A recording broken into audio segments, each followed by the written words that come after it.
Boa noite. A evolução da economia brasileira desde o século XIX, apogeu do ciclo do café, até os dias de hoje, passando pelo processo de industrialização do país no período Juscelino Kubitschek, a diversificação da atividade econômica dos tempos atuais e o câmbio rápido e volátil da era eletrônica. Em cada momento, economistas e pensadores da realidade ajudaram o país a se equilibrar e dar os passos no caminho do desenvolvimento. Gente que estuda o passado, analisa o presente e propõe o futuro.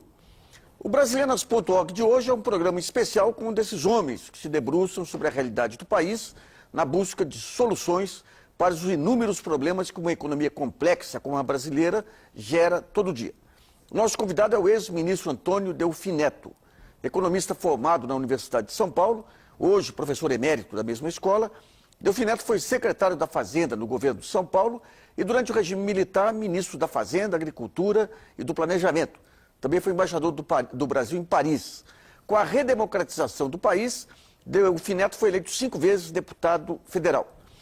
Eu conversei com o ex-ministro Delfim Neto em seu escritório em São Paulo. Ele falou do passado econômico do Brasil, das transformações de nossa economia e das perspectivas do Brasil diante da crise mundial que mexe com todos os países do planeta. Delfim Neto começou a sua carreira acadêmica na mesma época em que o Brasil vivia o período da industrialização de JK. Eu comecei a entrevista perguntando ao ex-ministro qual era o ferramental que a teoria econômica contava naquele período da presidência de Juscelino Kubitschek, período de importantes mudanças no país. Vamos ver a entrevista. Eu não creio que houvesse realmente uma teoria econômica própria. Naquele momento, você tinha dois estados de espírito, digamos. Um estado de espírito era controlado pelo professor Goudin, que era um economista bem preparado. E você pode dizer, até hoje, se você ler o Teoria Monetária do Goudin, que são 2 volumes, você vê que ele estava no estado da arte, da economia do outro planeta. Quer dizer, ele realmente era um economista muito preparado do ponto de vista se você quiser, científico. O livro é um livro que está de alta qualidade. É uma convicção de que o Brasil era um país, na verdade, agrário, que deveria se desenvolver uma agricultura tropical, mas que não devia ter grandes pretensões industriais. Do outro lado, tinha um grupo que era muito mais intuitivo, que estava reunido, na verdade, na Confederação Nacional da Indústria. Era o Domar Campos, o Juvenal Osório, era um grupo o Inácio Rangel, um outro grupo que acreditava num processo de industrialização. Você tinha, obviamente, o Juscelino foi quem tomou o risco de fazer isso. O Juscelino foi quem criou teve, digamos, ousou produzir isto, primeiro produzir algumas obras públicas de alta significação, preparar o país, dar um entusiasmo para o Brasil. Apesar de que as pessoas não gostam, ele criou um espírito animal no empresariado brasileiro, obrigando o empresariado brasileiro a emular o empresariado estrangeiro. Ousou ir buscar a Volkswagen, que é um ponto central nesse processo, porque ela foi um núcleo para um aperfeiçoamento do sistema industrial que está abaixo da produção de automóveis. Não tinha propriamente uma teoria econômica. Aliás, eu diria o seguinte, aqueles que dominavam a teoria econômica, em geral, eram contra o Juscelino. O Juscelino fez grandes coisas e fez também coisas extremamente complicadas. Por exemplo, antes do Juscelino, você tinha um sistema de previdência social dividido em APTEC, os institutos, todos eles atuariamente controlados, com reservas, o diabo. Quando o Juscelino construiu Brasília com essas reservas. Cavalho Pinto também aqui, com o IAPTEC. No IAPTEC. Então, o que acontece? A sua questão é complicada porque eu não acho que existisse existia, sim, um lado de uma teoria econômica que tinha muito pouca coisa a ver com o Brasil. Do outro lado, existia um grupo, como o Juscelino representava, talvez, essa parte mais ativa de mobilização. E o interessante é que o Roberto Campos estava desse lado. Pois é, um episódio que é pouco detalhado aí foi a tentativa do Roberto Campos e do Gudan de fazer uma desvalorização cambial com o Café Filho, depois com o Juscelino, espelhando no modelo coreano. Não, deixa eu ver, o modelo coreano é uma coisa já posterior, quer dizer, na verdade, quando o Gudan foi para o governo, ele fez a 103, que era aquela medida que permitia trazer equipamento usado. Quer dizer, no governo, ele agiu de maneira que não era a sua teoria, digamos. Aliás, é a mesma coisa com o Campos. O Campos era uma figura que defendia um certo liberalismo, mas era um homem muito culto e muito experimentado. No governo, ele era intervencionista puro. Mas se a gente pega essa geração carioca aí dos anos 50, a esquerda e a direita, todo mundo, eles tinham como objetivo chutar gol, que era a busca do desenvolvimento. Não, o desenvolvimento foi a ideia, digamos, força naquele instante. Todo mundo, de um lado ou de outro, cada um tinha talvez um caminho diferente, mas o desenvolvimento era o objetivo final disso. E como eu disse, nisso, tanto o Campos e o Furtado eram duas peças diferentes no campo, mas os dois objetivavam a mesma coisa. E aqui a USP, quando ela começa a desenvolver mais o seu curso de economia, como que os estudos internos da USP refletiam nesse momento? Quando nós estivemos na USP, na verdade, a USP, porque ela foi produto autodidatas. Praticamente toda a USP foi criada por autodidatas, professores que se formaram no Brasil. Tinha duas exceções. Uma era o Polygon, que tinha vindo para dar um curso de economia, e dava um curso de economia na filosofia e na economia. Tinha um curso de história das doutrinas econômicas. E tinha o Stevens, que era o professor de estatística, dois sujeitos de alta qualidade, inclusive. Foi quando começou-se a construir na FEA um grupo para estudar desenvolvimento. Esse grupo era um grupo de orientação mais quantitativa e que foi se desenvolvendo e terminou, na verdade, e que continua até hoje. E é uma vantagem da FEA que ela sempre foi muito aberta, quer dizer, ela nunca teve uma ideologia. Ela sempre foi muito mais aberta e incorporou valores muito diferentes, de forma que tinha condição de produzir uma teoria do crescimento um pouco mais ajustada. Nos anos, não sei se foi 50, talvez 50, o Albert Hirschman, quando ele vem para a América Latina, ele cria aquela ideia de que o desenvolvimento não dava para ser homogêneo em todas as áreas, você tinha que eleger um setor e esse setor conduziu o resto do país. Aqui o Inácio Rangel falava muito em que as distorções de política monetária permitiam o enriquecimento de bancos que era a perna que faltava para o desenvolvimento brasileiro. Essa visão da bala única aí... Não, no Hirschman realmente era o crescimento desequilibrado, quer dizer, o que como ele acontece realmente. O Hirschman é um sujeito extraordinário. Aliás, deve ser, porque está vivo. Foi uma contribuição muito importante. Na verdade, o Brasil tinha um problema grave. Quando eu estava na universidade, você dizia, por que eu fiz uma tese sobre café? Porque era visível que o café, que era a maior riqueza do Brasil, era também o maior empecilho para o crescimento do Brasil. E nisso o Gudan é que tinha dado o sinal de alerta, porque o Gudan dizia, café é câmbio. O que estava dizendo? Ele estava dizendo o seguinte, o Brasil tem uma dificuldade que, como ele depende muito das exportações de café, como a demanda externa de café é inelástica, como a resposta da produção de café leva 4 anos para a oferta,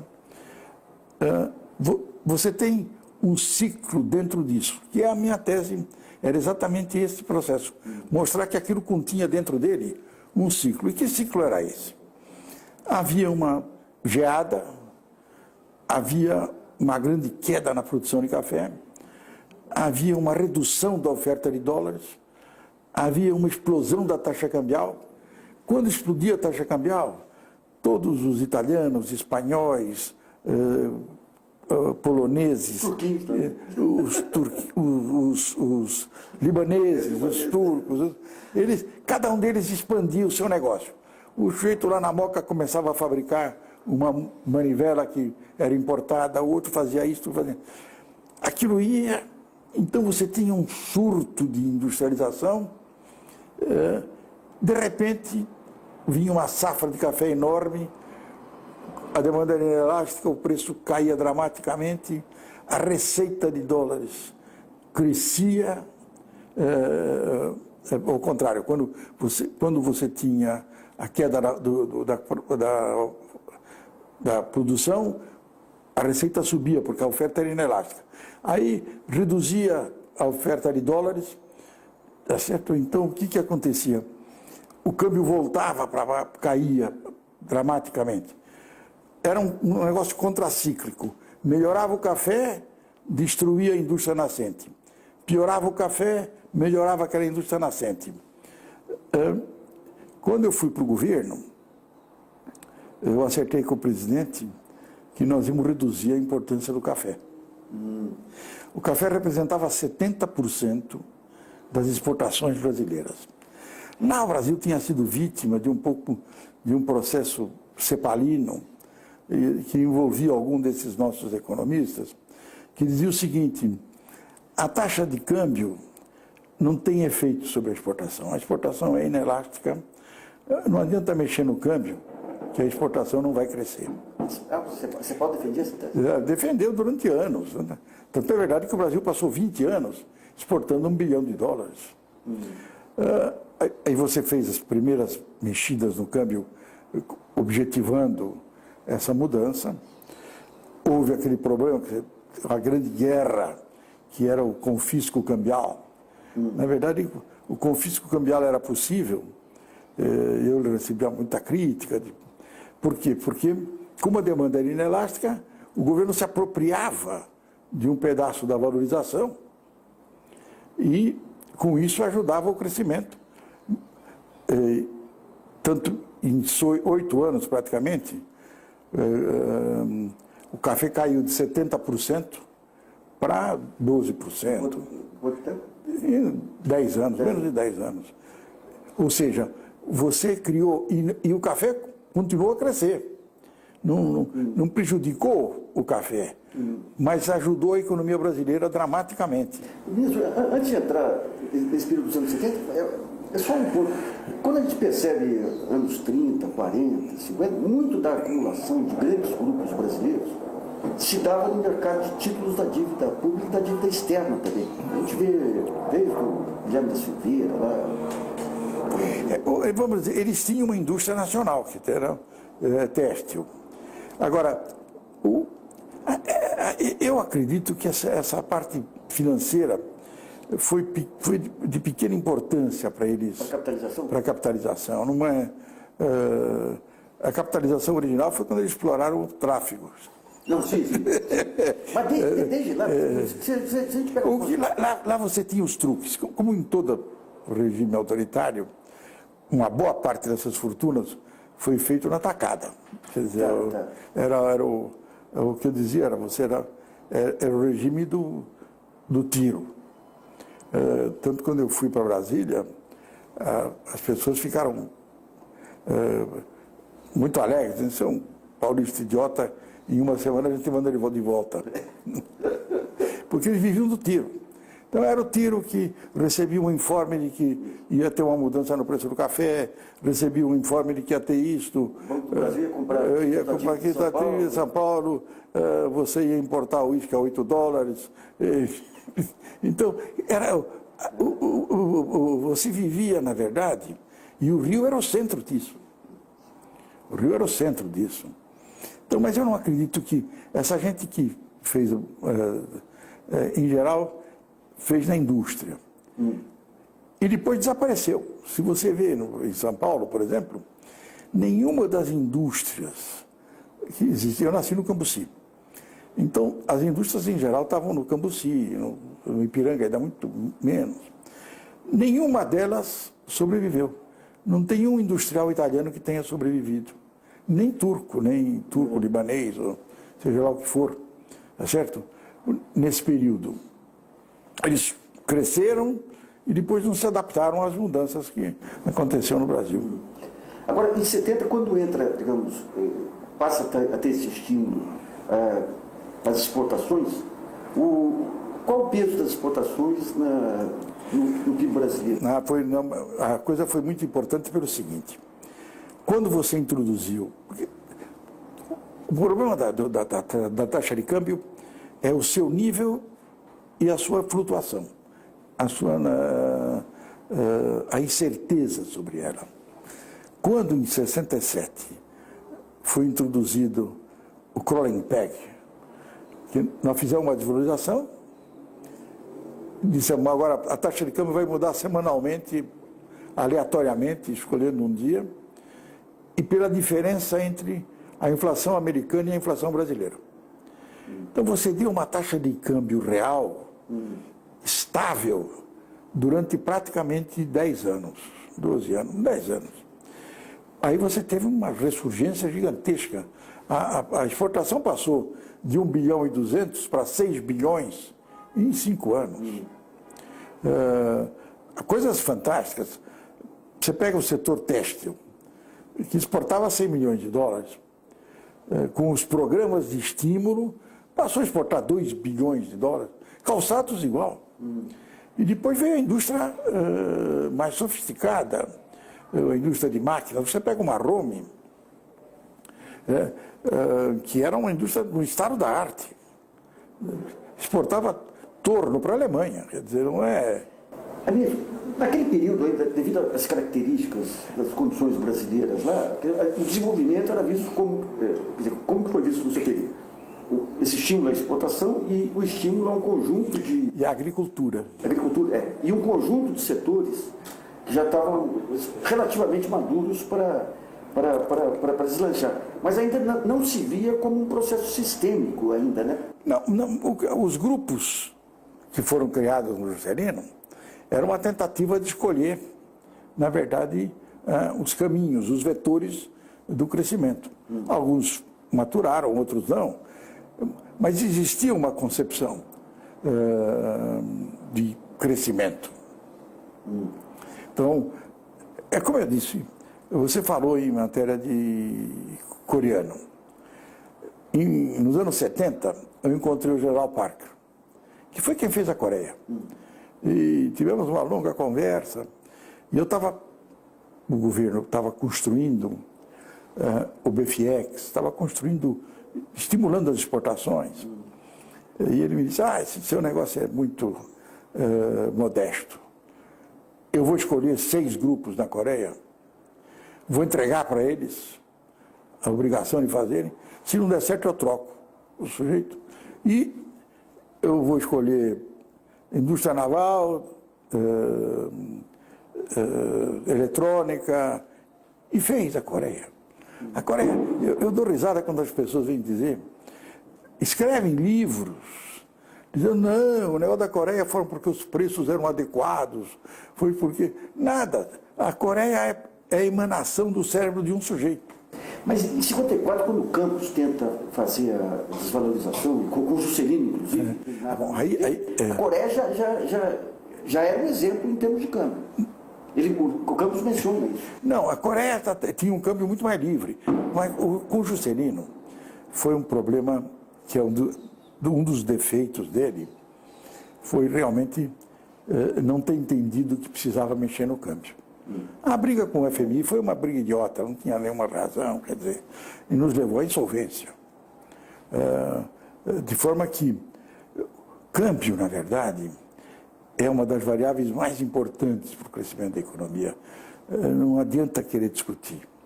A economia tem 3 preços críticos: salário real, taxa de juros real e câmbio real. Daqui a pouco a gente vê outros pontos importantes da entrevista com o ex-ministro Delfim Neto. Agora vamos fazer um intervalo e voltamos daqui a pouco.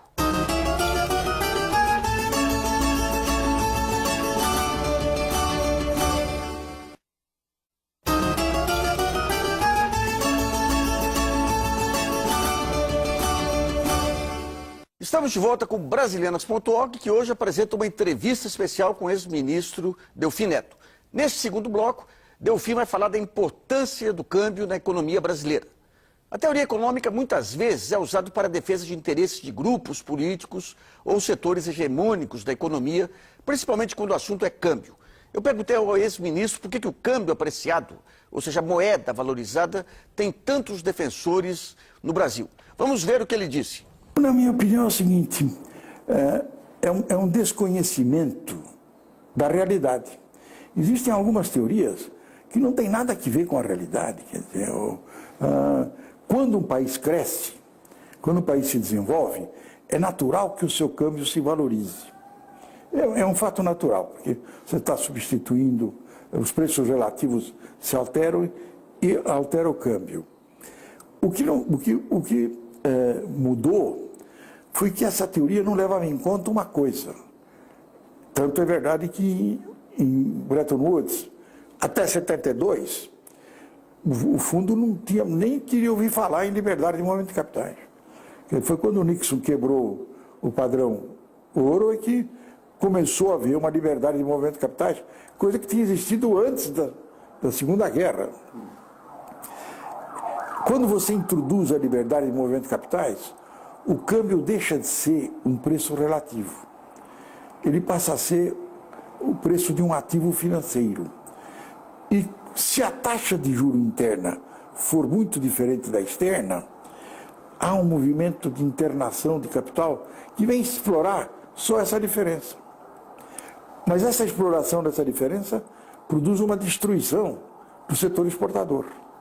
Então, agora a gente tem 2 períodos da história do país, né, que vai da República até anos 30 e agora nessas últimas décadas, em que, mesmo contra todas as evidências, essa teoria foi hegemônica junto à chamada opinião pública. Ah, foi? Bom, mas isso aí não é ignorância. Eu me lembro que o dólar ficou 18,72, eu acho, durante uns 10 anos, com uma inflação andando 20% por ano, coisa desse jeito. Foi quando quebrou. Nós esquecemos, nós quebramos 2 vezes recentemente. Quebramos em 98 e quebramos em 2002. Pelo mesmo motivo. Pelo mesmo motivo. O Brasil abandonou, na verdade, as exportações a partir de 1984. Se você pegar a média 81-84, você vai ver que o Brasil exportava 1,2% da produção da exportação mundial. A Coreia, 1,2% e a China, 1,2%. Em 84, Brasil, Coreia e China exportavam mais ou menos a mesma coisa, 25 bilhões de dólares. Passados 40 anos, o Brasil continua exportando 1,4% da produção mundial, com esse aumento de preços fantástico. A Coreia passou para 3% e a China passou para 10%. Ou seja, nós abandonamos o esforço exportador que tinha sido feito até 84. E nos perdemos uma porção de coisas. Depois veio o Plano Real, que manteve provavelmente no início devia manter mesmo um câmbio fixo, mas exagerou na dose. E nunca mais você teve realmente um estímulo às exportações. O que leva um governante a temer o câmbio? São É a volatilidade do mercado? É a instabilidade política? Não, eu acho que não. Na verdade, você tem é um mito que uma desvalorização produz uma enorme expansão dos preços. Depende do que você fez na desvalorização, tá certo? Se você aumentou o crédito junto com ela, então é claro que os preços vão responder. E nós também cometemos erros no passado. A primeira desvalorização que nós fizemos nos anos 80, nós não conseguimos entender que não podíamos ter permitido que o crédito crescesse. E fracassamos, né? Não, e aí quando fizemos a de verdade, em 81, mas aí o PIB caiu 4%. Mas aí ela funcionou, porque ela levou para o equilíbrio o balanço em contas correntes. Então, eu não vejo razão para você temer. O câmbio flutuante é um bom instrumento se a tua taxa de juro real interna for parecida com a externa. Vamos tentar, quer dizer, colocando no lugar de um presidente aí. Quer dizer, quando vem uma desvalorização cambial, num primeiro momento tem uma queda de renda interna, tem alguma inflação interna, tem um pedaço de tempo aqui que causa instabilidade. O que é esse prazo para voltar à estabilidade? Nós podemos pensar o seguinte: o que é que faz a desvalorização, na verdade? A desvalorização corrige os aumentos de salário real que tiraram a tua competição. Por que você não pode fazer isso hoje na Grécia? Porque essa é uma questão que você está colocando, é muito interessante. Você tem que fazer o ajuste. O ajuste pode ser feito ou com anestesia ou sem anestesia. Eu digo, Nassif, eu vou cortar a tua perna direita aí. Ela vai cair, a perna vai sumir. Tá certo? Então, tem duas formas de fazer isso. Ou tem anestesia, eu corto quando você tenta levantar o pé, você vê que o lençol não levanta, você sabe que perdeu e está ajustado. Ou então vou fazer isso no machado. Então, quando eu não posso desvalorizar o câmbio, eu tenho que baixar o salário nominal. Eu tenho que baixar o salário real. Que é muito mais difícil. Nassif, você vai perder 40% porque eu aumentei 30% o câmbio. Você nem percebe. A coisa é um pouco diluída. Agora, se eu disser, não, Nassif, agora eu vou multiplicar, vou cortar 40% do teu salário, você enlouquece. Então, a desvalorização cambial na verdade, produz o ajuste com anestesia. Então, agora vamos pegar esse tem um mercado interno, tem uma dinâmica X aí, tem que ser acompanhada pela produção interna, quando não é acompanhada, criam todos esses desequilíbrios. Agora, quando entra uma desvalorização de câmbio, você também impacta negativamente o mercado interno. Né? Como é que são essas correlações? Não, você impacta o mercado interno reduzindo, cortando a demanda interna. Por que você precisa fazer isso? A tua demanda a tua oferta está fixa. Você está com um déficit externo. Logo, o único jeito é cortar a demanda interna para aumentar a tua externa. Quer dizer, é o mesmo fenômeno.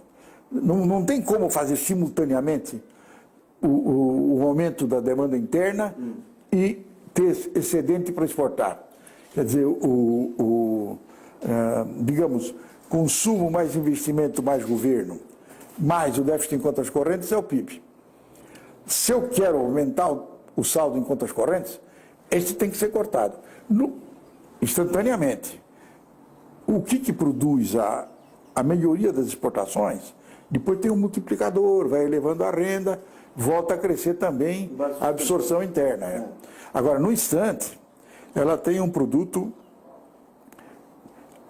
que pode ser até depressivo para o mercado interno, mas não para o nível de renda. Porque o PIB fica praticamente o mesmo.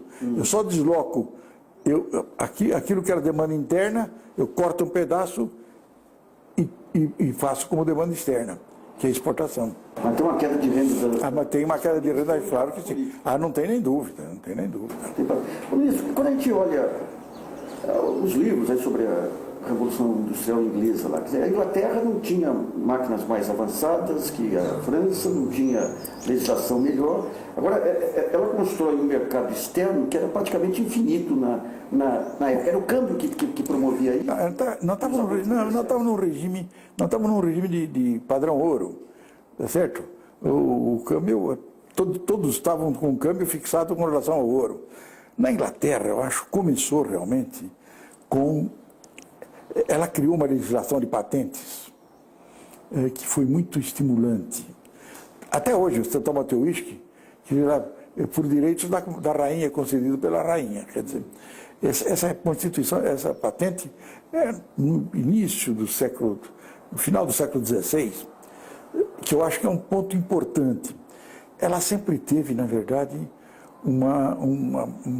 instituições mais sólidas, não só a common law, mas as garantias individuais. Ela tinha feito a reforma agrária, no fundo, eliminado a propriedade coletiva na terra, e tinha se preparado para isso. E teve alguns avanços tecnológicos fundamentais. Quer dizer, o mais importante deles, primeiro foi, digamos, as máquinas a vapor. As grandes invenções que iniciaram a Revolução Industrial foram na Inglaterra, e protegidas por patentes.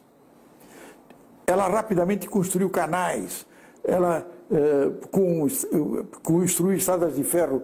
Quer dizer, a Inglaterra foi beneficiada por todo um processo que foi um avanço tecnológico gigantesco, e que os outros vieram atrás para copiar. A França veio, copiou, a Alemanha copiou isso muito depois, e depois superaram a Inglaterra. E lá ela tinha duas coisas: o domínio do mar e a produção agrícola. Bom, nós vamos fazer agora mais um intervalo e voltamos em seguida com a última parte da entrevista com o ex-ministro Delfim Neto. Até já.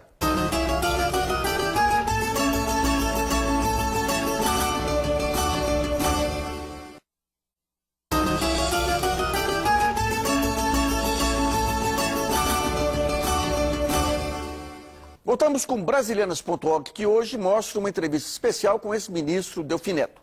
No último bloco, o ex-ministro vai falar do momento atual da economia, a desindustrialização do Brasil, a necessidade de melhorar a competitividade e as perspectivas em relação ao futuro.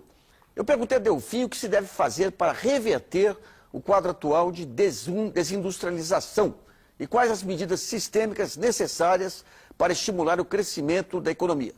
Vamos ver o que o Delfim disse. Hoje o mundo mudou muito. Na verdade, com as comunicações, não é apenas o transporte, é a comunicação mesmo. Quer dizer, não tem mais espaço. O mundo está num ponto. Você no teu escritório está com Xangai, está com Ontário, está com Buenos Aires, está lá dentro do teu escritório. Quer dizer, isso permitiu uma fragmentação produtiva gigantesca. Aquele processo de industrialização por verticalização que nós fizemos no passado, aquilo tem muita dificuldade de ser repetido. Porque hoje não existe mais um produto em que você diz, isso aqui é chinês. Quando você pega um negócio que é chinês, você vai ver o seguinte: ela é uma maquilhadora. Ela tem pedaços da Noruega, tem pedaços dos Estados Unidos, tem pedaços da Inglaterra, tem pedaços não sei quem. Ela é uma montadora daquilo. Tanto é verdade que você vê que a China é um fenômeno interessante, é que a importação é fator importante para a exportação.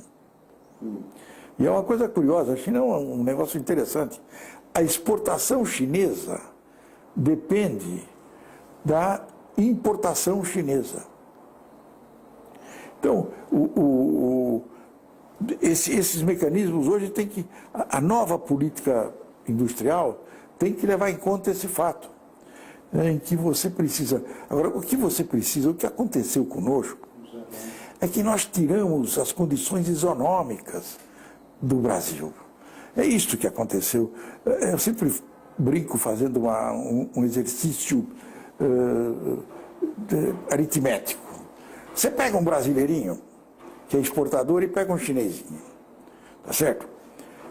Primeiro, nós temos 10 ou 12 exemplos de fábricas francesas, inglesas não, francesas, alemãs, brasileiras, que têm a fábrica no Brasil e na China, e quando você, usando a mesma tecnologia, quando você estuda a produtividade dentro do chão da fábrica, a produtividade do brasileiro é igual ou melhor à do chinês. Isso é físico.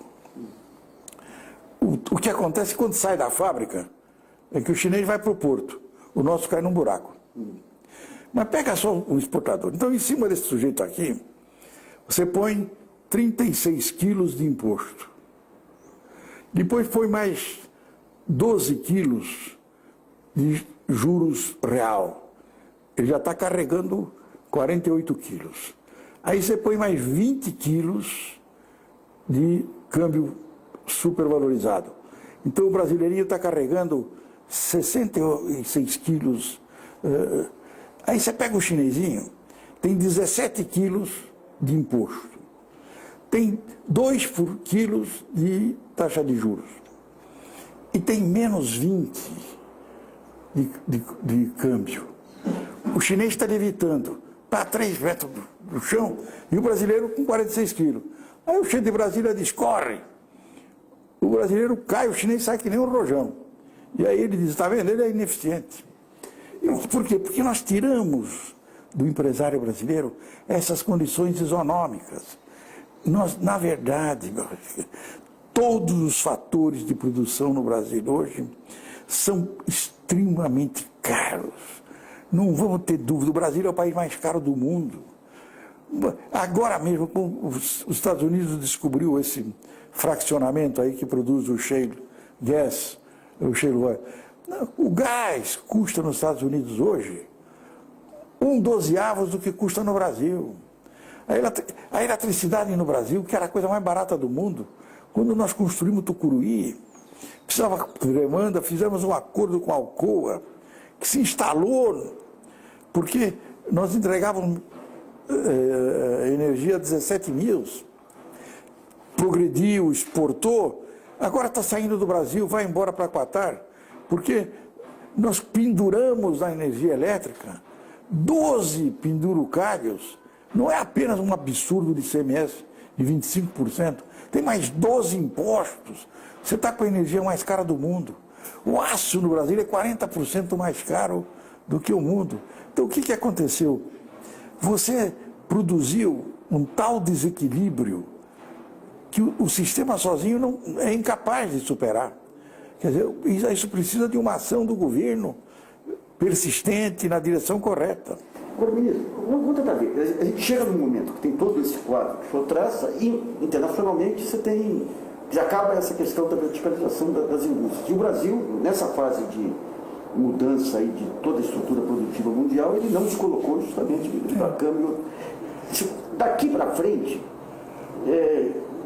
de que maneira que se pode desmontar esse imbróglio com todas as limitações do argumento? Eu acho que você tem que, primeiro que você tem que começar a produzir os insumos em preços competitivos. Segundo que você tem que realmente permitir que o câmbio vá para o lugar certo. Então, nós estamos caminhando. O fundamental, e eu acho que nisso a Dilma está absolutamente correta, nós temos que ter uma taxa de juro real igual à externa. Está se falando em 2, o mundo hoje tem -1, tá certo? Mas se você caminhar para 2, o carry trade praticamente fica, terá pouca importância, porque os riscos serão maiores do que as oportunidades, e o câmbio volta a ser um preço relativo. Como fica o sistema financeiro com a taxa 2? O sistema financeiro vai se adaptar, não tem nenhum problema. O sistema financeiro brasileiro é rígido, nem é por virtude, É porque o que aconteceu, nós quebramos antes que os outros, soubemos fazer a correção.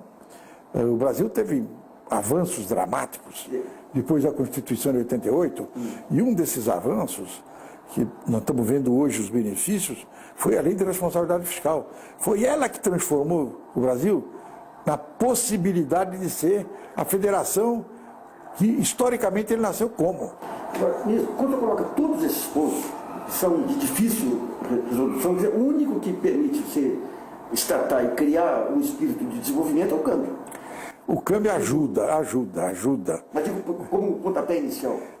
Como pontapé inicial, vamos dizer, é muito pouco provável que o câmbio possa substituir todos esses defeitos que nós estamos construindo.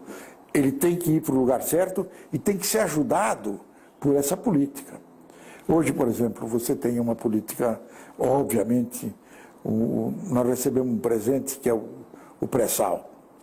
A política do pré-sal tem que ser uma coisa muito bem arrumada. Nós temos que usar o pré-sal para desenvolver uma indústria de petroquímica. Agora, quando eu for construir isso, eu preciso levar em conta esse fato de que nós não estamos mais naquele mundo em que eu podia verticalizar tudo.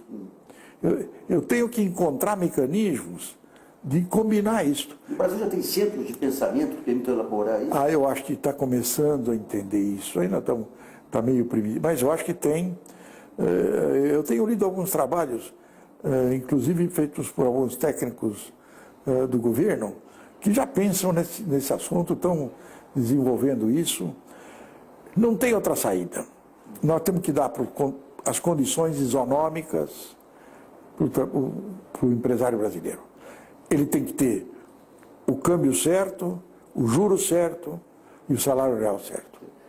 E se a gente pega até o final do ano, pegando o PIB aí, o que pode ser um motor aí para impedir essa queda do PIB? Porque o consumo de família já tem limitações, o crediário tem limitações. Os investimentos públicos têm recurso, mas não tem eficiência. Não tem, eu acho o seguinte, 2012 vai terminar provavelmente 2,1, 1,9, dependendo muito de se eu não conseguir agilizar alguma coisa no segundo trimestre. O importante, na minha opinião, é que entre o quarto trimestre de 2012 e o quarto trimestre de 2011, nós vamos estar correndo a 4%. Aí é manter a velocidade de cruzeiro. Eu acho que com a política que nós estamos adotando agora, com essas correções que nós estamos fazendo, nós vamos manter os 4%, 4,5% para 2013. Isso ajuda muito. E vamos voltar para o caso agrícola. A agricultura foi um dos fatores mais pesados nessa redução de crescimento. Eu gostei muito da nova lei agrícola. Ela de fato, foi a pontos que há muito tempo não se ia. Aumentou-se o crédito, melhorou o seguro rural e fez uma coisa muito interessante. Deu um suporte para o agricultor médio, porque o governo entendeu que a concentração que nós estamos produzindo na agricultura ia dar outra porcaria. Aqui eu acho que nós cometemos bobagens, né? Esse negócio de construir monopólios ou oligopólios internamente, o governo vai se arrepender amargamente. Não tem lógica nenhuma. Nenhuma. Então, nós precisamos de mais competição. E aqui eu acho que o BNDES pode ter um papel importante em restabelecendo esse fato. Quer dizer, o BNDES nasceu para criar um mercado de capitais. Mas ele está sendo o agente dessa consolidação hoje. Mas é o que eu digo, ele na verdade perdeu um pouco do seu objetivo. O BNDES não nasceu para guardar ação. O BNDES nasceu para estimular inovações, que ninguém quer tomar o risco de fazê-las. Uma vez a inovação dado certo, ele vende a sua participação e vai para outra. Quer dizer, não é para ter um estoque, não é para ter 50 representantes de empresa privada. O BNDES é um instrumento poderoso de crescimento, mas quando ele simplesmente ajuda a aumentar o tamanho das empresas, não está dando nenhuma contribuição para o desenvolvimento econômico nacional. Não há contribuição possível vinda de oligopólios. E quando se mete também em coisas que não têm nenhum interesse, se mete no comércio, tem que estar concentrado. Eu acho o Coutinho um belíssimo profissional e acredito que é nessa direção que a coisa vai caminhar. Ministro, essa questão do direito econômico, o CAD surge nos anos 90 com essa função, ressurge, né, com essa função, não cumpre na época. Hoje, o sistema de direito econômico, o senhor acredita que veio para valer? Eu acho que está se aperfeiçoando, a lei melhorou bastante. O CAD fez o que era possível com a lei que tinha. Não, eu acho que ela cumpriu o seu papel, mas tinha dificuldades que esta lei, a maior parte das dificuldades, essa lei corrigiu. Eu hoje tenho grandes esperanças de que o CAD vai ser um instrumento importante no aumento da competitividade. É preciso aumentar a competição, não tem solução, porque é a única forma de você ter as vantagens da tal economia de mercado. A economia de mercado com oligopólios não funciona. Quer dizer, por quê? Porque ela não tem e não produz aquela eficiência que o modelo promete. E a economia de mercado combina eficiência produtiva com liberdade individual, com liberdade de iniciativa. Ela não produz a igualdade.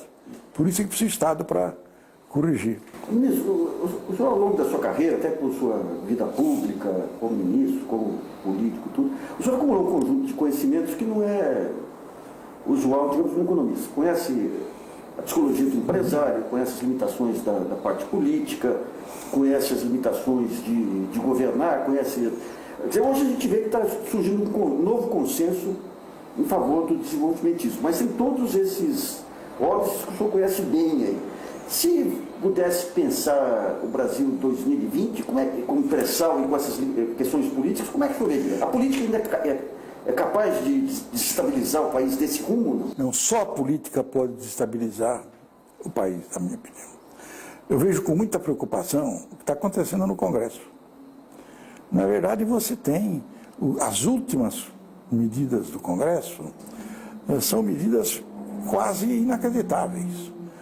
Essa aprovação na comissão especial, em que praticamente é um impeachment do Executivo, o Legislativo pode votar o aumento de salário que quiser.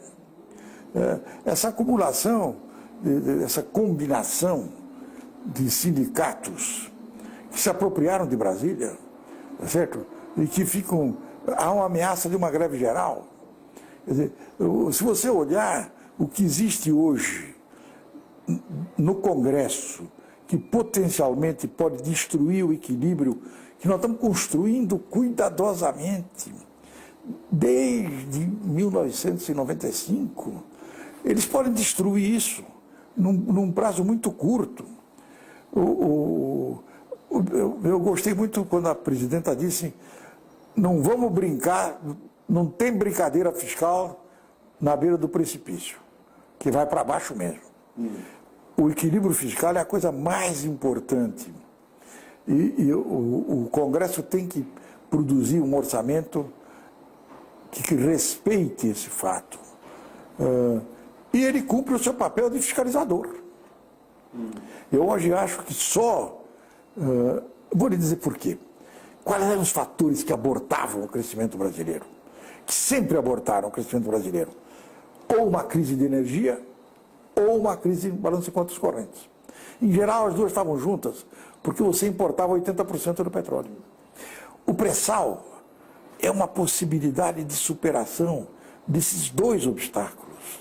Então, nós temos tudo, se tivermos aquele mínimo de inteligência, para produzir um crescimento durante os próximos 20, 25 anos, de 4,5%, 5% ao ano, que é o que nós precisamos.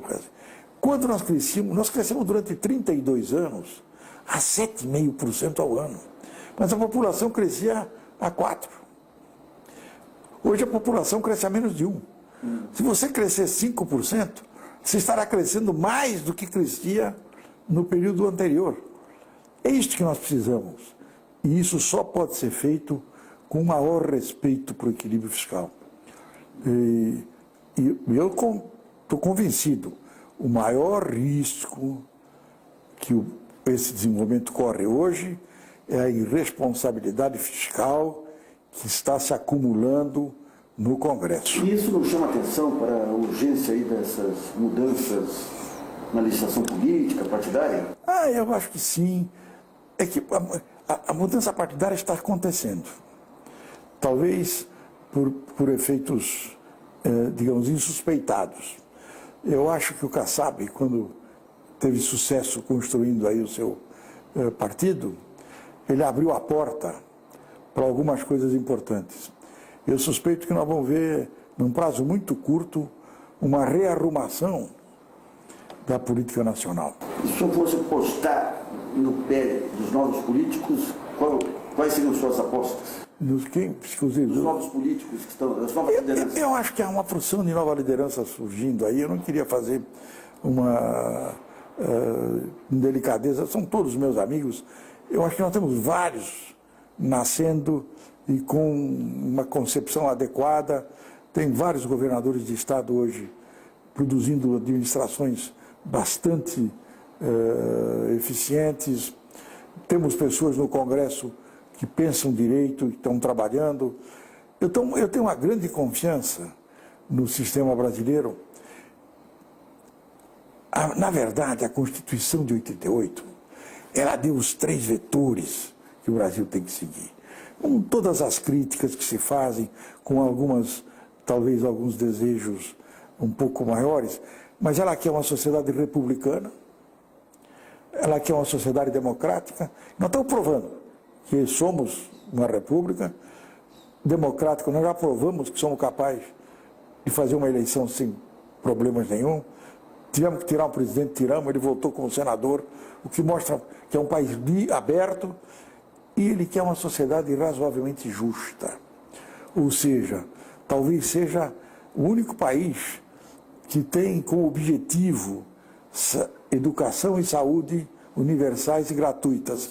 Talvez não tenha nenhuma das duas ainda, mas são os 2 objetivos que darão moralidade à economia de mercado. Ou seja, quem traçou o futuro não foi a economia, mas foi a política. Foi a política. Aliás, se você me permitir, só a política pode salvar a economia. Bom, com essa observação do ex-ministro que só a política pode salvar a economia, nós encerramos o Brasilianas.org de hoje.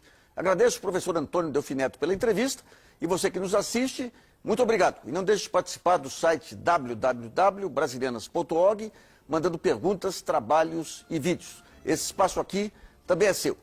E nós voltamos na próxima segunda-feira, às 10 da noite, aqui na TV Brasil. Até lá.